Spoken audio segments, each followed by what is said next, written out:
Welcome to episode number 76 of the Chris Rose Rotation, a production of JOMBOY Media, and boy, am I excited. Yes, because I've got Cleveland, I guess we'll go Guardians, pitcher Triston McKenzie, right? Can we officially, now that we've changed the calendar to November, I know Chris Antonetti at the GM meeting said he's confident we'll get the name Guardian. Do we go by Guardians? Yeah, I think it's solid. I think it should be almost set in stone. Okay. Yeah, tell everybody what you mentioned to me right before we came on. I was saying you might need to change that lampshade back there. You might need to get a new lamp. Yes, well, I can just turn it this much so it has IANS, and then I will have cheated a little bit. So, have you seen any of the gear yet? No, I have not. I'm excited for it, though. Yeah, because, you're one of the guys that I would put in it. We know you've got style. We know you've got flavor. So, I'm excited to see what it is because when I heard the nickname, me being a lifelong Cleveland baseball fan, I thought it was going to be Spiders myself, dude. I mean, I wasn't opposed to either. I felt like if the name change was going to come, it was going to bring a kind of a breath of fresh air, some new life, some new energy into the city regardless. So I'm excited for it. I know. I'm very excited about it. It started to grow on me. I've got two boys that, even though they're born and raised out here in LA, are lifelong Cleveland sports fans. So they're excited. So I'll be out several $1,000s, I'm presuming, in all sorts of jerseys and hats and everything else. In fact, I had a bet with my oldest son who just turned 21 last week. He's a big Bobby Bradley guy. And when Bobby started coming up and he started mashing a little bit, he said, "Dad, I really want a Bobby Bradley jersey." And I said, "Okay, if he hits 20 homers, you're in. I'll get it for you. You don't have to buy it yourself. I'll buy it for you." And unfortunately, he got a little banged up and missed about 3 weeks, slowed him down. So what do you think? Should I buy it for him anyway or no? I think you got to, and also I think you got to go with home run total on the year. I think he was over 20. You mean between the minors and the? I mean, you got to count those rehab starts because those homers that may have happened there may have been up at the big league level too. Well, you're just trying to dip into my pocket too, aren't you? This is speaking from a son's point of view. I would want the same thing from my dad. So I'm trying to give him any help he needs. Speaking of being a good son, do you live with your parents in the off season? Where are you?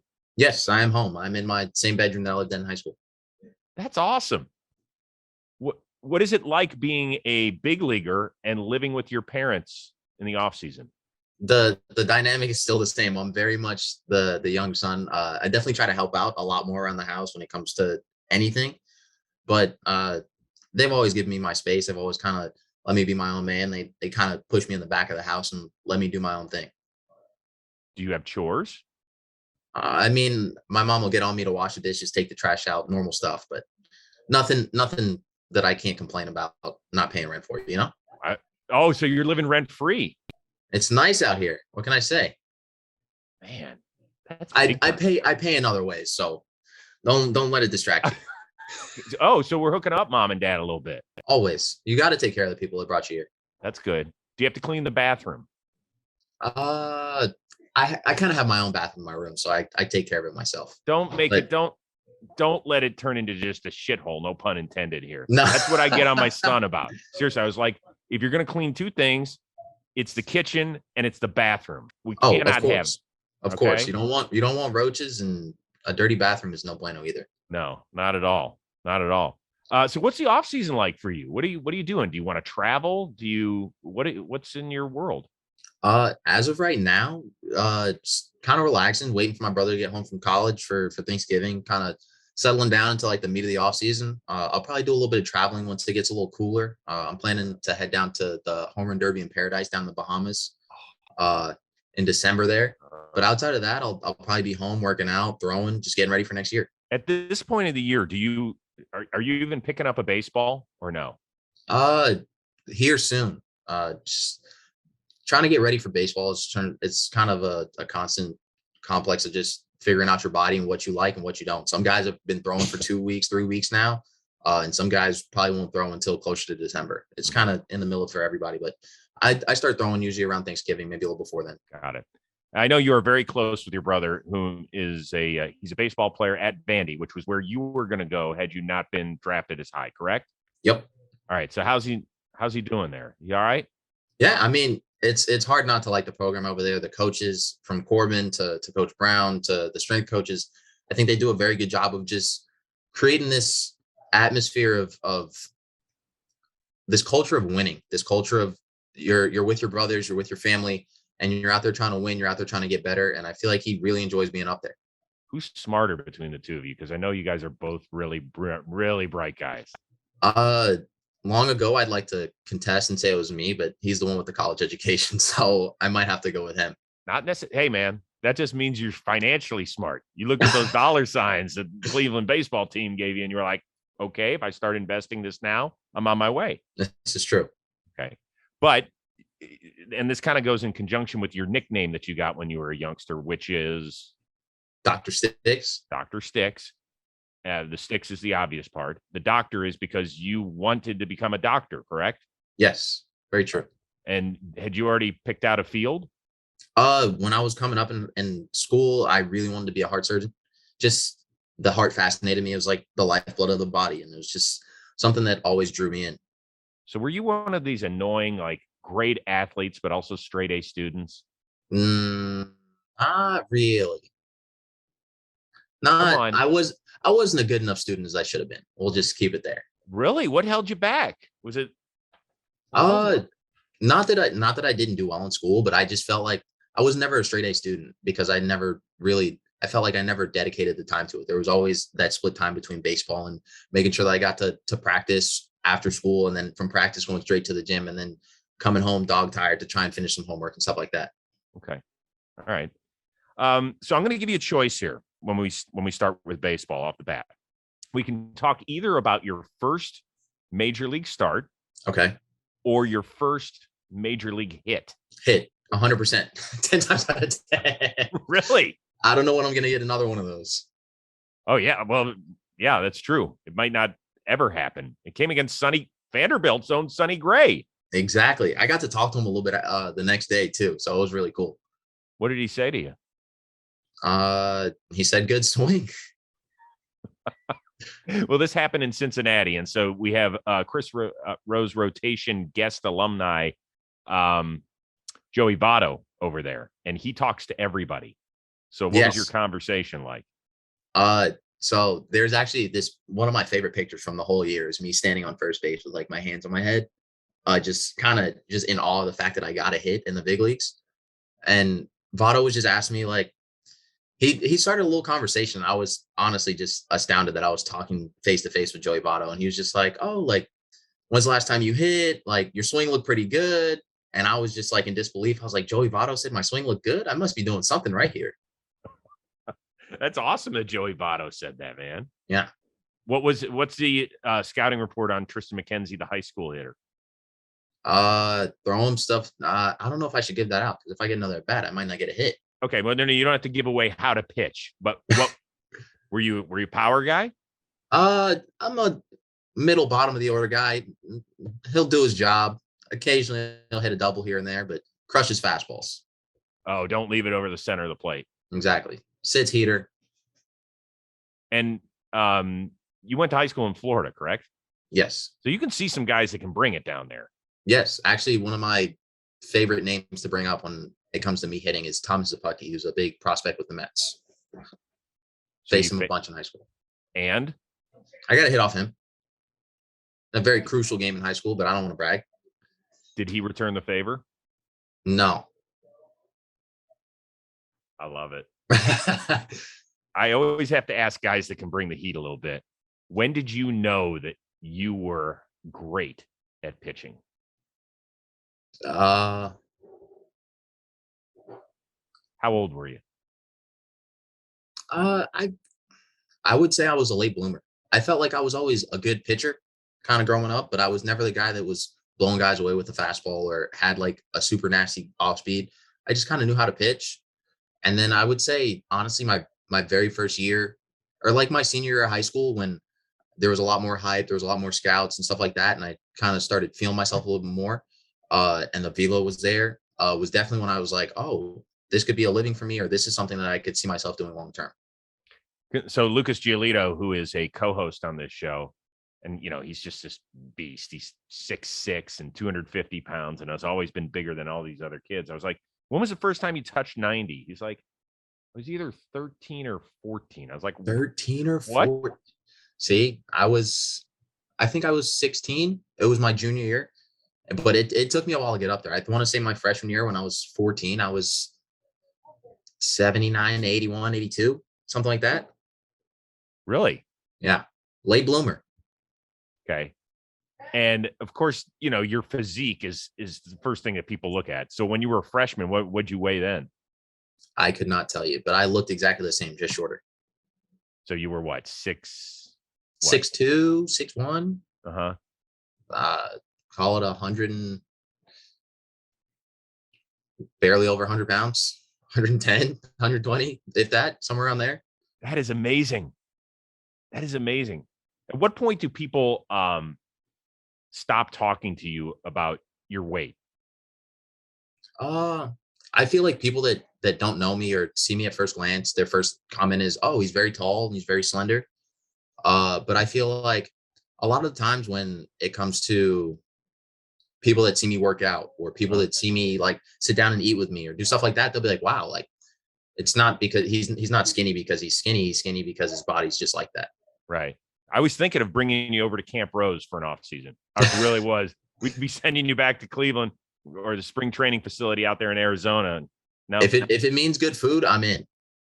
Well, it'll taste good. I don't know if it's great for you. We'll do our best. We'll do our best. Okay, now I want to get back to your first performance against the Detroit Tigers in 2020.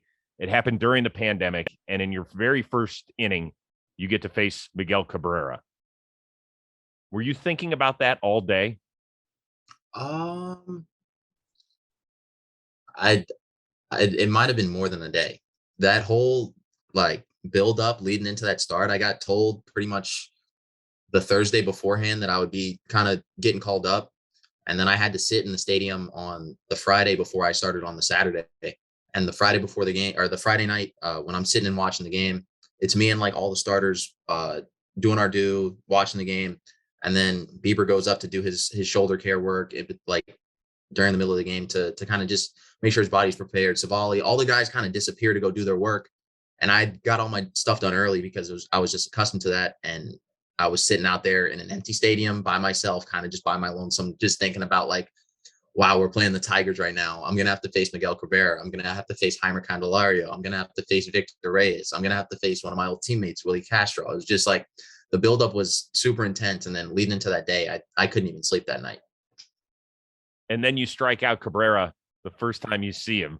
Was there a little bit as you're walking off the mound in your mind, like, holy shit, that was awesome? I want to say the one thought that went through my head when I did it was like, wow, we're actually here. We're in the big leagues. Like this, that was like my solidifying moment to myself that kind of all the hard work that I put in to make it to the majors for me to have anybody as my first strikeout, for it to be Miguel Cabrera was like very gratifying. That's better than gratifying, dude. I mean, come on, let's let it go here a little bit. That is, you can make an argument that's the best hitter we've seen in the last 25 years. But I mean, at the time, I wasn't thinking like that. I was trying to be in game mode. When I closed my eyes that night at 1 a.m, because I was so wired, I immediately pictured myself back on the mound. Immediately. I relived every single pitch of that debut. That's pretty cool. So, you had a great finish to the 2020 season. You kind of wowed the Cleveland sports world, and you were expected to be a huge part of the rotation in 2021. And unfortunately, things did not go great out of the gate. One thing we like to talk about on this show is how players deal with failure. You actually got sent down. Mm-hmm. When that happened, did you have to kind of shake yourself? Did you have to call a family member? Was it your brother? Was it a friend? Was it somebody that you leaned on to help you kind of navigate your way through that tough time? I think it was a group effort. I think when I was struggling up at the big league level, I was constantly just conversations with the pitching coach, the medical staff, the strength staff, in terms of like, is there anything I could be doing better? Is there anything you guys see that I'm doing out there different? Just trying to figure out like what was separating like my 2020 and like my comfortable starts, or when I would have success in 2021, what was I doing that I was doing to be successful, and kind of what caused that. And then kind of, I think going down was almost like a breath of fresh air and a refresher for me to kind of get my mind away from the game of baseball to a degree where I can like relax and not feel like I'm set in this almost grand stage. I could relax and focus on me and focus on what I needed to get better so that when I could come back, I could provide for the team. Which is a great way to look at it. But while you were going through it, was it tough? I mean, unbelievably hard. The game of baseball is made for you to fail, and guys are constantly looking to succeed. So when you're up there failing and you're getting sent down, or they need you for a spot start and you know you're going to go down the next day, it's very tough on the mental. But I'd say the best thing about it was the fact that like when I was down there, I was never focused on the fact that I wasn't up there. It was always on what could I do to get back there? What could I do to go back and help the team win? I felt like outside of myself, there was everybody around me being positive. So it was hard for me to be negative myself. That's a great way to look at it. It's a difficult thing to do too. It really is. It's really challenging, particularly for a guy who you went several years between performances at all because of your injuries. You didn't get a chance to pitch in a game for what was it, 2+ years? It was 700 days, something like that. That's incredible. Did you ever lose hope at any point during that time? And if not, No. why? I mean, I felt like the end goal was always the same. I always felt that the talent was always there. It wasn't a lack of ability. It was more just allowing myself to be out in the field and to be healthy and to be able to go out there and perform. I'd say the rehab days are definitely the dark days, the dog days, just because a lot of it is repetitious and you're just out there kind of, it feels like you're beating your head against the wall when they say, hey, you're only allowed to go to 60 feet today. And you're like, well, my arm feels good. I want to go a little bit farther, or my arm feels bad today. I don't even want to throw. And it's like kind of finding that happy medium that allows you to kind of work through the pain, work through the struggles of not being able to play the game of baseball how you'd like to play it. And I feel like a lot of that allowed me to, when I had struggles this year, just kind of lean back on those routines and those mindsets to where like, it's not the end of the road. It's not the last pitch you're ever going to throw in the big leagues. It's just a step on the journey. Hey, everybody, you know how much I love dugout mugs, right? You can get whatever you want engraved on the great wood bat, then you just down it. It's perfect gift for the holiday season. I'm telling you right now, it is time to upgrade. But this something special is about to sell out, so you got to act today. It is the only metal bat mug on the market. So if you're in search of a unique gift for that loved one, that's someone special in your family, or just a good old friend, you go to dugoutmugs.com, use the code word JOMBOY, you're going to get 30% off, but you've got to do this right now. I know what you're thinking. Listen, I got plenty of time to shop for the holiday. No, you don't. You don't. Hanukkah is coming up right after Thanksgiving. Then you got Christmas. We're still having that on December 25th. So do this now. And I'm going to tell you, the brand new metal dugout mug is going to sell out. Don't be the one who says, man, I placed that order, but it didn't get here for the holidays. We want to take care of you. Dugoutmugs.com, code word JOMBOY, 30% off, and you'll be shining just like that metal dugout mug. What were the minor leagues like? I mean, you always hear some great stories. Do you have any like towns you had to live in where you're like, wow, this is crazy. I didn't even know this place existed. I'd say the one place that I lived in for a whole year, because I felt like personally my goal was to not spend a lot of time in the minor leagues. But I had a full year in 2017, which was possibly like one of my best minor league seasons. That I spent in Lynchburg, Virginia. And if you had asked me at 12, 13 where I'd want to be playing baseball, it was not going to be Lynchburg, Virginia. It's just not a place that I even knew existed. But kind of just how the town welcomed me, how loyal the fans were to the team, the host family that I stayed with, they took such good care of me. I keep in contact with them to this day. Like there's little things about the minor league experience that I wouldn't trade for anything. So what's it like when you're living with a host family? Initially it's very awkward. It's almost like you're kind of inserted into these other people's lives and they're just kind of like, yeah, we're here to help you. And it's like, we'll be your mom and dad for the road. But it's just like, you don't want to step on anybody's toes. You don't want to be awkward. They have their own kids. They have their own lives. You don't want to be imposing. But the family that I was with was very, very comforting, they treated me like family, and to this day I appreciate them for it. So like, how old were their kids? Hang out with them? You play ball with them? So their oldest son was the age of my younger brother, and then they had two younger kids as well. They were at the time 10 and 7, I want to say, and their older boy was 17. It was I treated them like my younger family. Kane is like my younger brother, and then the two younger ones are definitely like my little siblings. Yeah, but it's different though, because like we're all going to have, as close as family is, sometimes your siblings piss you off or you're not happy with your parents. Like when you're living in somebody else's crib, you can't be just like pissed off, can you? I mean, I think they know to a degree, especially like as the year went on and they got to learn like how I acted all my start days, or if I had a good outing, if I had a bad outing, they were able to kind of gauge my level of anger or call it pissed offness. And I also wasn't necessarily, I didn't put them off. I accepted them for accepting me into their house, and I was definitely open about like, hey, if I have a bad game and I come in and I don't talk to you, like, don't feel bad about it. It's just me like being hard on myself and me wanting to kind of be by myself for a little bit. And they were very understanding of it, and we have a great relationship to this day. That's cool. How long do you keep something in your system? Are you able to wash stuff away quickly, good or bad? Usually a good night's sleep allows me to wake up and kind of refresh. Depending on what it is. Usually, but in the game of baseball, from day to day, it can change. So I try to think like, especially when it comes to a bad outing on a hole, you think about it for that night. You're allowed to be mad about it for that night, but when you wake up the next morning, you better be ready to get to work and figure out what happened yesterday and figure out how it won't happen tomorrow. So I want to circle back to your major league debut in 2020. As I said, we were right in the heart of the pandemic, and so fans weren't allowed in. Mm-hmm. But I remember watching the game, and they cut away to a shot of a guy on the parking lot across the street, and it was Nolan Jones, who was the number one prospect at the time with the Tribe, and a very good friend of yours. Did you know he was up there during the game? So when we were at the alternate site together, I would try to sneak up there to watch any games that we were allowed to go see, because technically we weren't allowed to be in the stadium and watch the big league team.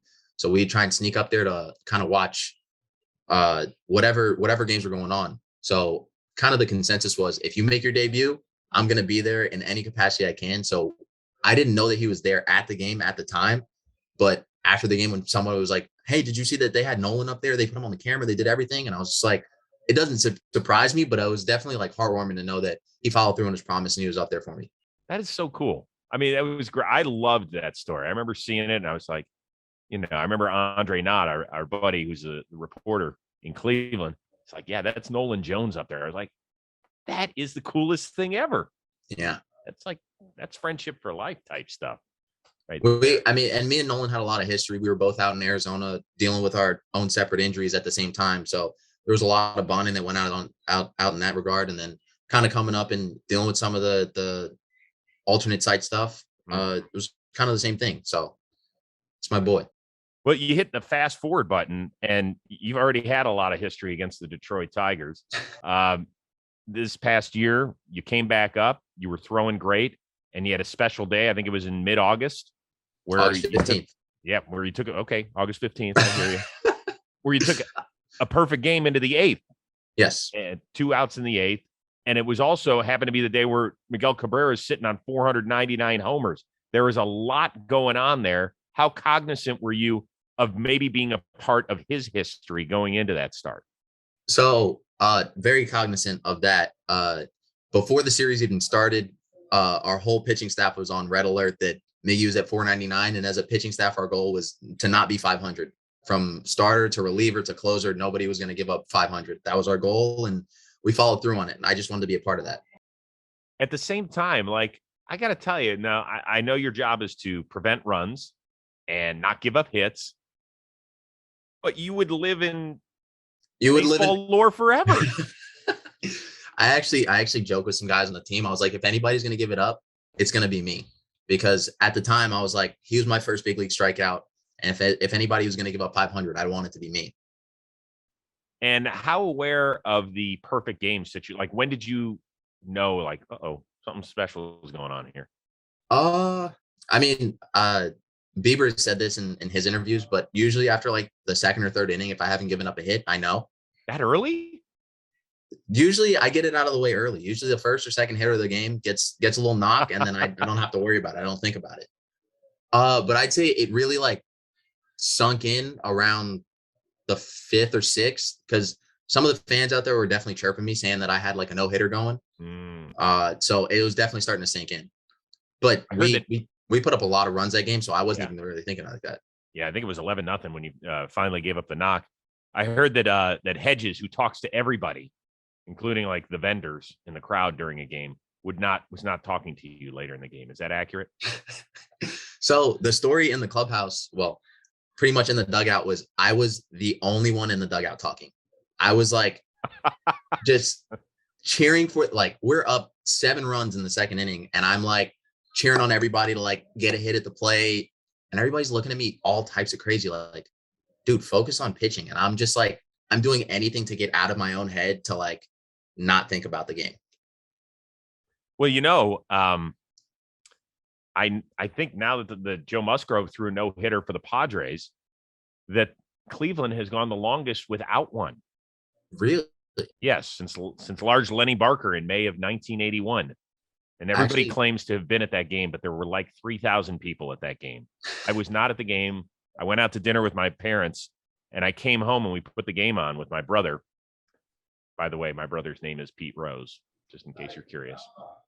And we put it on, and I was like, hey, look, the Blue Jays haven't gotten any hits. And he turned to me, he's like, you're an idiot. You're an idiot. I was like, that's what? A tough way. You're not supposed to say that, but we eventually, it was a perfect game. Not only a no-hitter, but a perfect game in May of 1981.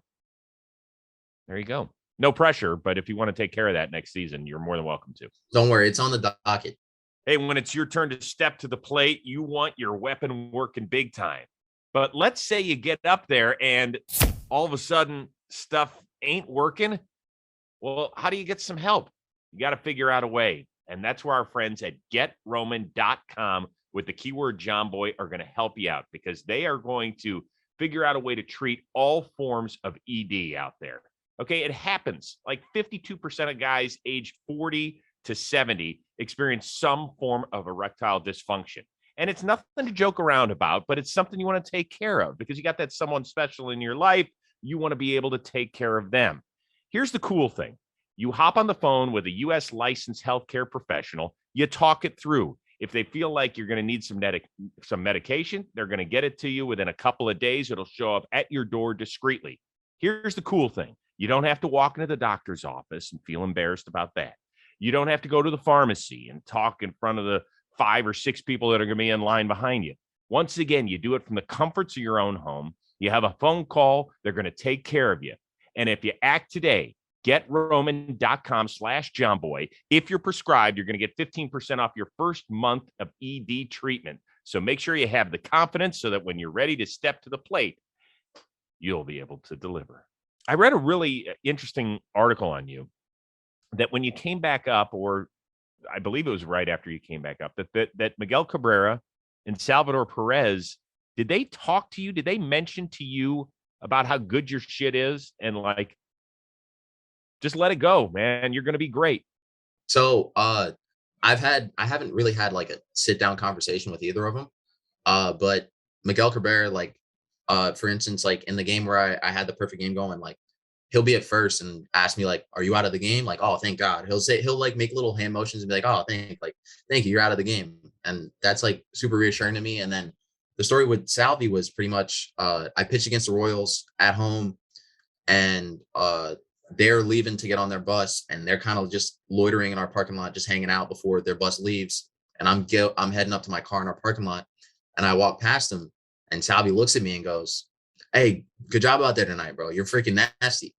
And I was just like taken aback. I was like, did Salvador Perez just say like I'm nasty after I faced him tonight?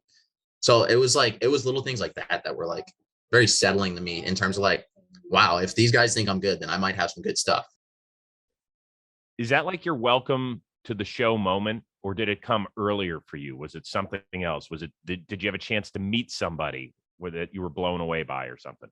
I'd say like first strikeout in the big was like my welcome to the big leagues moment. But like in terms of feeling like I was accepted by my who are now my peers, guys that I look up to, definitely hearing Salvador Perez or hearing Miggy kind of telling me like, hey, your stuff's good, or hearing Joey Votto tell me like your fastball is like something I've never seen before when I felt kind of crappy that day was like, it's all stuff that makes me feel that like I deserve to be here. I belong here.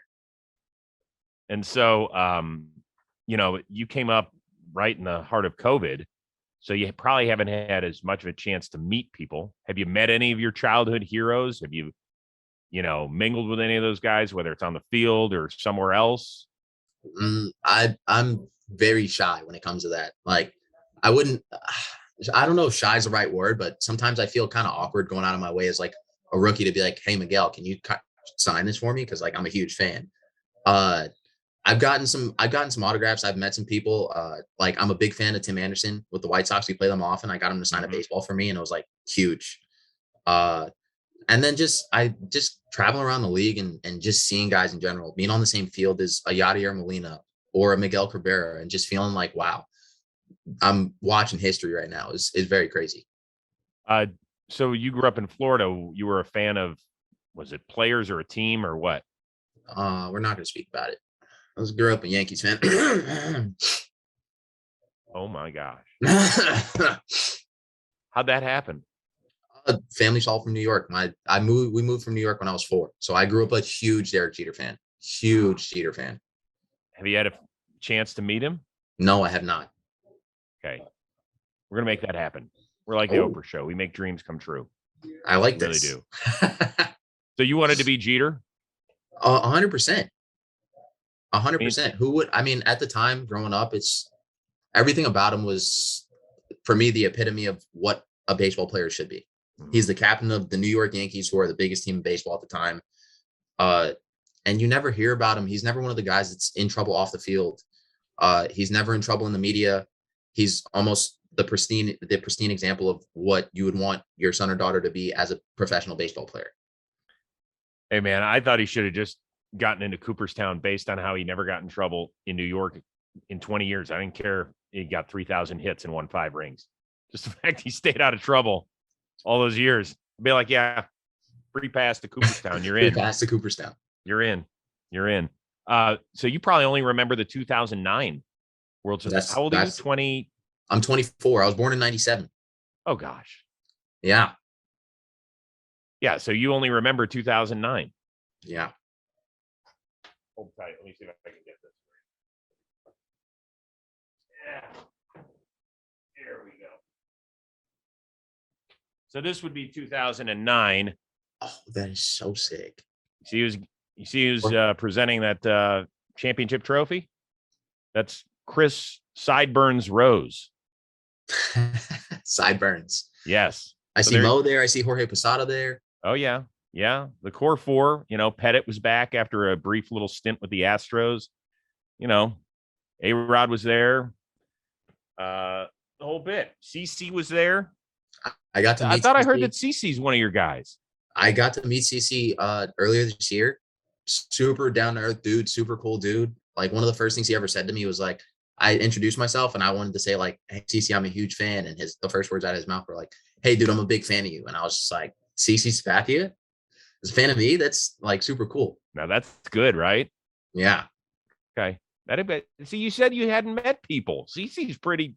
Yeah, he's going to Cooperstown. CC's a big one. Yeah. He's super humble though. So I try not to blow a spot up, Yeah. Well, that's what's happened. I've known CC for 20 years, and that's what's happened when you get in, the sort of shape that he's in now. I don't know if he's trying to get into 45 and over, Mr. Muscles competition or something, but I don't know. He's built different. Yeah. He's big now, and I couldn't imagine him when he was in his prime. Oh, dude. He was. I couldn't even imagine. Dude, he was always a great athlete, though. Phenomenal. I mean, even at that size, he could move. He could move. I can only imagine. He was going to be a tight end at the University of Hawaii. Oh, I could see why. Yeah. I could definitely see why. That would be big. You had a chance to play in the Little League game this year against the Halos. Yes. And you are the perfect guy to have there in Williamsport. How much fun was that?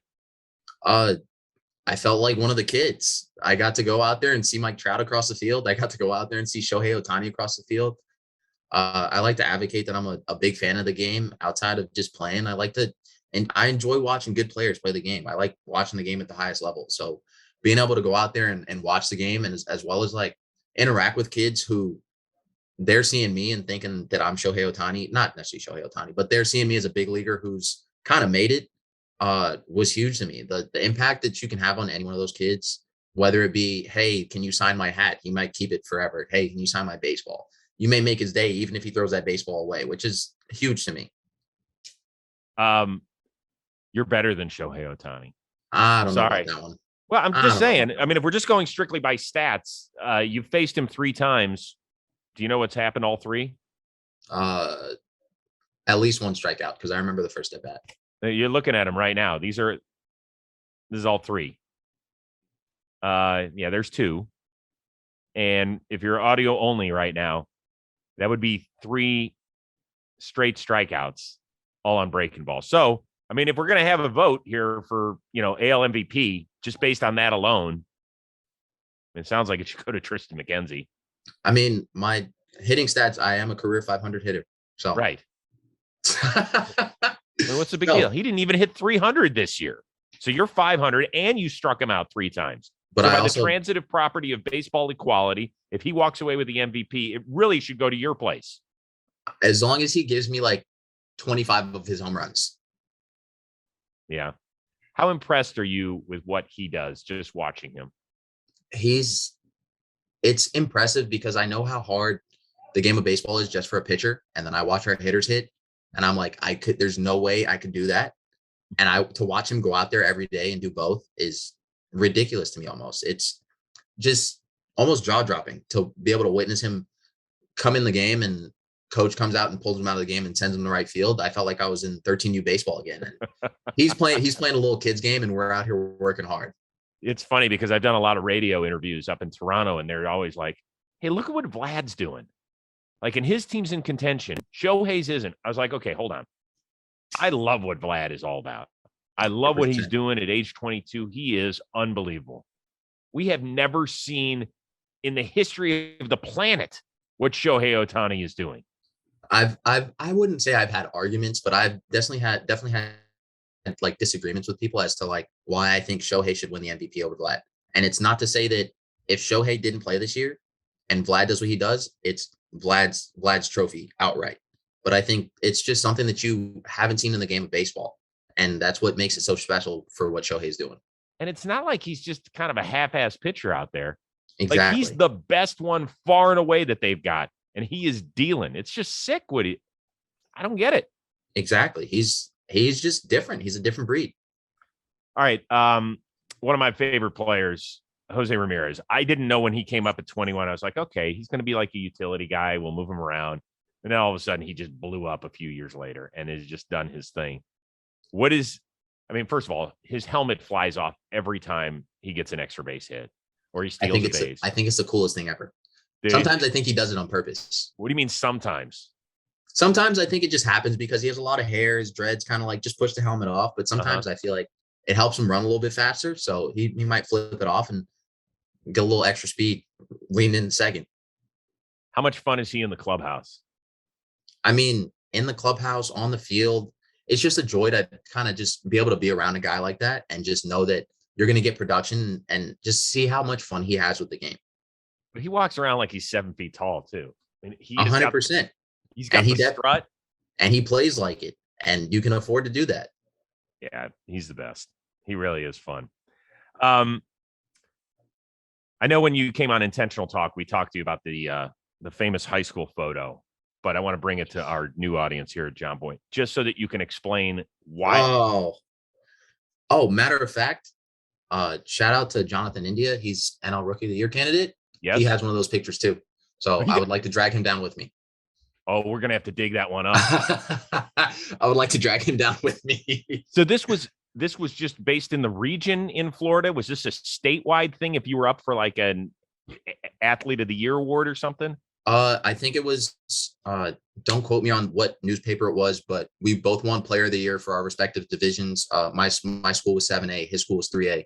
And for some reason they had all the athletes. So from water polo to tennis to baseball to softball, they had us all go to this sanctuary. I can't remember what it was called, but they had us all take pictures with animals, and we just got some horses.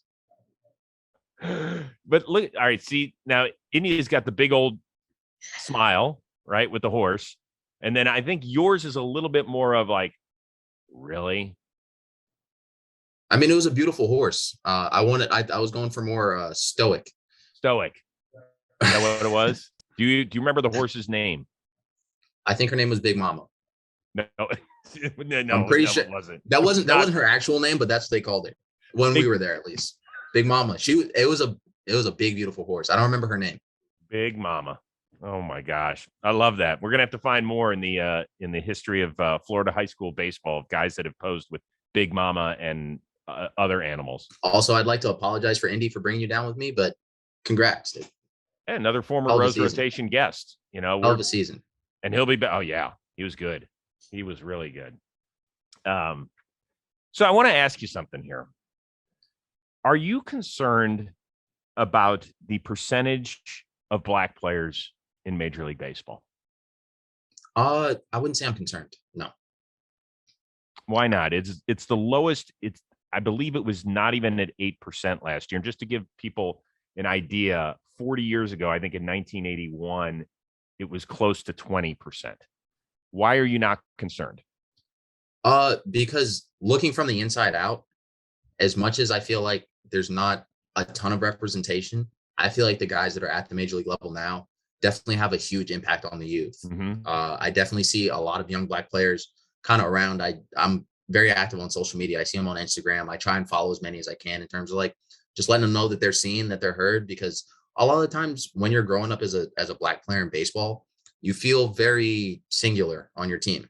If there's only one or two black people on your team, you feel that you're kind of the only guy out there, which isn't necessarily a bad thing. But at the same time, it's very important for young players to see people who they can resemble and who they can kind of model their game after, or look at somebody and be like, oh, I want to be like him because he looks like me. Mm-hmm. I feel like for me, like some of my favorite players to watch in baseball, when I said Tim Anderson earlier, like I love watching how he plays the game he brings his own flair, he brings his own attitude, but he never gets, I feel like he doesn't get the recognition he deserves for how good he is. And then you watch other guys like a Byron Buxton, who's just a super toolsy athlete, and he just does it all. And I feel like there's a lot of young guys in the league right now, from Jazz Chisholm to Khalil Lee to Akil Baddoo with the Tigers. Mm-hmm. There's a lot of guys across the league that are starting to come up that I think are be good role models for the youth. I find it really interesting that you're not concerned about the numbers, and I hope you're right. I feel like it's on the up and coming. It's definitely surprising to hear that it's that low, because I did not know it was that low, but I definitely feel that there's the game is trending in the right direction. That's when it comes good. to that. Because I think it's important that, listen, I work in both sports. I work in baseball and the NFL, and we know that the NFL is king. And I have a lot of friends that are kind of snarky about it in the NFL circles about baseball. And I just feel like we have to widen our audience, and I don't have all the answers. I wish I did. I wish I had more answers. There's an inherent slowness to the sport regardless, right? It's the only one of the major sports that doesn't have a clock. So when there's no clock there, it feels like there's no immediacy to it. And so I get it in the sort of world we live in, where we need instant gratification, whether it's on our phones or computers or the sports that we watch. I get it with kids that they don't have the interest, but I love it that you see it in a positive light. And I hope you're right, man, because I want it to continue to. I just think the more people we have involved, more young kids that are bringing whatever they bring to this sport, it's going to help us. I feel like the game of baseball is so intricate. So I feel like on the surface level, it's throw a pitch, swing the bat, hit the ball. But I feel like the little things that let you enjoy the game are being able to understand like how relays work, mm-hmm. or how to take a first or third, or learning like the little things of the game that can change the flow of the game. And I feel like that's where a lot of kids kind of struggle to understand the game because they see it at a surface level. And I feel like as kids get to see people that look like them and get to understand the game a little bit more, that love for the game just develops naturally. Well, but you hit on a topic that to me is that, like, if I were constructing a team, I think the problem is so many front office executives think like everybody else, right? And so we're all studying the numbers about the 3 true outcomes and all that sort of stuff. I miss when a ball's in the gap. I know you're a pitcher, but to me, the best play in baseball is when it's a bases loaded and it's 3-2 count with 2 outs. Like, I live for those moments as a fan because I know people are going to be running around, and if the ball's in play, it means the base runner's got to cut the right way to cut the bases. It means the defense has got to be, in the right positions and make the right throws. I love that sort of stuff. And the game has never been in a better spot athletically, 25 and younger, ever. And so I just think we don't take advantage enough of that athleticism at this point. And I feel like there's a lot of examples of young guys that play the game hard, that play the game the right way right now, that are showing you why there's so much to love in the game of baseball. You look at Fernando Tatis, and he plays the game very interesting. He plays the game very loud, but he does the right things. You look at a guy like Jazz Chisholm, who plays the game loud. He plays the game in his own way, but he plays the game by the rules. He does his own thing, but he does it in a way that is helpful to his team, that brings energy to his team, that brings energy to the city. And I feel like all the guys, at least the young guys, are trending in that direction as well. Yeah. But I think that there's 2 different arguments. There's the style argument, which I love. I think you got to be whoever you are. If you're in a world of entertainment, which is what we're in, be you. If you want to 100%. put your head down and run after hitting a home run or striking somebody out, be you. That's fine. You don't have to go beat your chest if that's not who you are. But if you want to, don't have somebody from generations ago tell you that's not the right way to do it, because that's not fair. I agree with that. And I also agree with the fact that if you're going to do that stuff, you have to be able to dish it. And you got to be able to wear it too. Yes. But that's what guys have said, is that, it works both ways. And I think that will create more interest among young people. I really 100%. do. So, 100%. Before we let you go, and we appreciate your time today, you've been great. We're going to spin the wheel of moderately interesting things here on the Rose Rotation. Don't worry. It's not that bad. Can I see what we got in there? Just a bunch of topics here. Okay. I'm trying to read them all. I was trying to read a couple of them. You want me? I'll read them off to you. You're in trouble. 5-ring circus. Double play. Fasting. And OnlyFans. Okay, here we go. Don't be you're in trouble, because that one sounds. Oh man. What do you think it is? I just had a feeling. What do you think it is? I don't know. I feel like I'm in trouble. What do we got? Your parents. What was the worst thing you ever did growing up? And when they said you're in trouble. So funny story.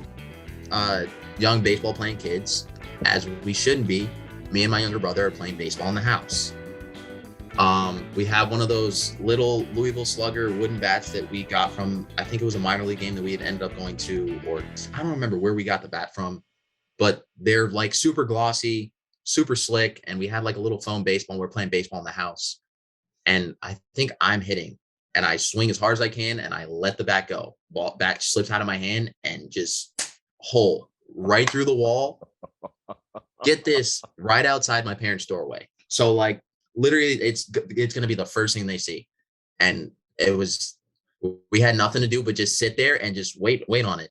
They got home, I want to say 2 hours later, and me and him were like in our room separately, like being the best good kids we could be, like sitting there doing homework that didn't even have to be done, redoing stuff. And all I heard was Triston. And then I was like, oh, I'm in trouble. See, if you hadn't been such a good kid, you should have taken one of the pictures that's in the hall and just moved it. And no, it was just in an unreachable spot. It was like top of the doorway. Like it was just a bad spot. Like you did it, and it was just like, I gotta wear this one. Yeah, that's God. You're a truth teller, though. That's really good. What was the punishment? Do you remember? I know that I never ever played baseball in the house again. Yeah. Ever. Yeah. I don't remember what the punishment was specifically. I'll let you in on a little secret. So when I was growing up in Ohio, we had a 3-car garage that was separated. The 2 big parts and the smaller part was separated by this brick area. Mm-hmm. And I used to try and practice in the backyard when my brother wasn't home or didn't have any friends or people that pretended to be my friends to come over. And so I'd try and hit the brick. And okay, I'd do it. But my mom's car was parked in the garage right next to it. So one time I broke her side view mirror. And I'm an idiot. So I walked in. I was like, Mom, the dog jumped up and put her paw in the side view mirror and smashed it. She looked at me and she's like, is that really what happened? I was like, yep. And the dog's looking at me like this. Really? Like what? She's like, okay, well, let me see her paw. And I was like, well, miraculously, she's not bleeding, Mom. Dog's not bleeding. It's like, when are you going to tell me the truth? I was like, okay, I broke it. I'm sorry. I know I shouldn't have. I either should have been a better pitcher or I shouldn't have been throwing the ball with the garage door open. Tell her it's all work and practice. That's why I'm doing this and you're doing what you're doing. Although you could do what I'm doing. You're great at this stuff. By the way, say hi to the Baseball Lifestyle 101 guys. I know you've been teaming up with them. Guys? What's up, Josh? Yeah. And my boy Bill there too. They're good. They're good. I don't know people. if you can see it, but yeah. There you go. Represent. Always represent. Dude, this was fun catching up. I appreciate it greatly. So go relax before you go hit the home run derby down in the Bahamas, right? That I will. Okay. That'll probably be relaxing too. I'll get to go soak up some sun in the middle of December. Unlike some of you northern folk. Well, I'm not northern. I mean, you're LA. You're living nice. Yeah. Well, yeah, but I'm still as pale as I was when I lived in Cleveland. Lack of vitamin D. I know they always tell me the sunshine's free. So Rose, get outside a little bit. So Triston, this is great to catch up, man. Enjoy the off season. Tell your family hello. Enjoy Thanksgiving when your brother comes home from Vandy this year. And get revved up for 2022. I know exciting things are going to happen. That I will. Thank you for having me on, Chris. I appreciate it. Absolutely. It's always a blast catching up with you. And a special shout out to our producer, editor extraordinaire, Robbie Scirocco. And also thanks very much to you for listening to the Chris Rose Rotation, a production of JOMBOY Media.